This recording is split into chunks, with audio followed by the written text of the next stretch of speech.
Hey guys, today we're going to work with phrasal verbs and their grammar.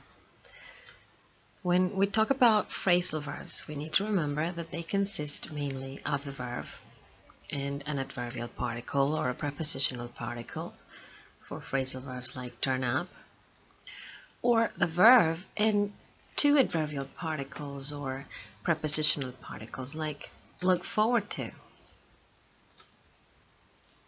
We need to remember that when we combine these ingredients in this way, the meaning becomes idiomatic. For example, for phrases like he turned up the street, this just tells us where he turned, like he could have turned down the street. Or he turned up 3 hours late. He arrived 3 hours late, like here up is part of the phrasal verb turn up, meaning to arrive. Okay, so there are 4 main types of phrasal verbs. To fully understand the differences between each type, you need to understand the differences between transitive and intransitive verbs. Now, roughly speaking, transitive verbs are those who need an object to fully transmit their meaning. If this is not clear, you should check section 17 of your books. And now for the different types of phrasal verbs. So type 1 is called intransitive or no object. We have phrasal verbs like get on, which means to progress or to have a relationship. Now intransitive phrasal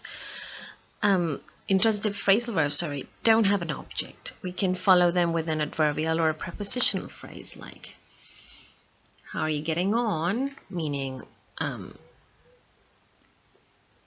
how are you doing, or how are you getting on with your new flatmates? And in this case, we have the meaning of the relationship.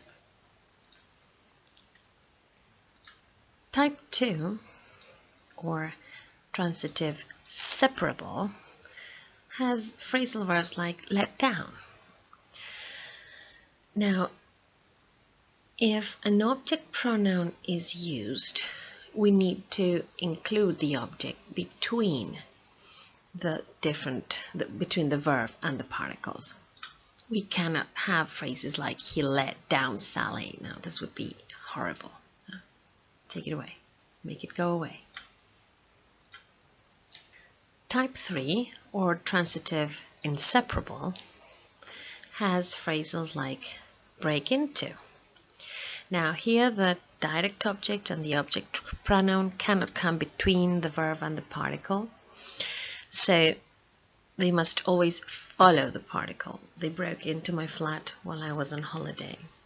We cannot have sentences like they broke my flat into while I was on holiday. This again is horrible. Don't make mistakes like this, please. And then last but not least, we have type 4, or 3-part transitive. This is the type of phrasal verb that has 3 parts. We have look forward to as an example. We have 2 adverbial particles or prepositional particles. And here the object always comes after the phrasal verb. And because 3-part phrasal verbs are always inseparable, so we cannot have sentences like I'm looking forward really to seeing Ian again. No. We need sentences like I'm really looking forward to seeing Ian again.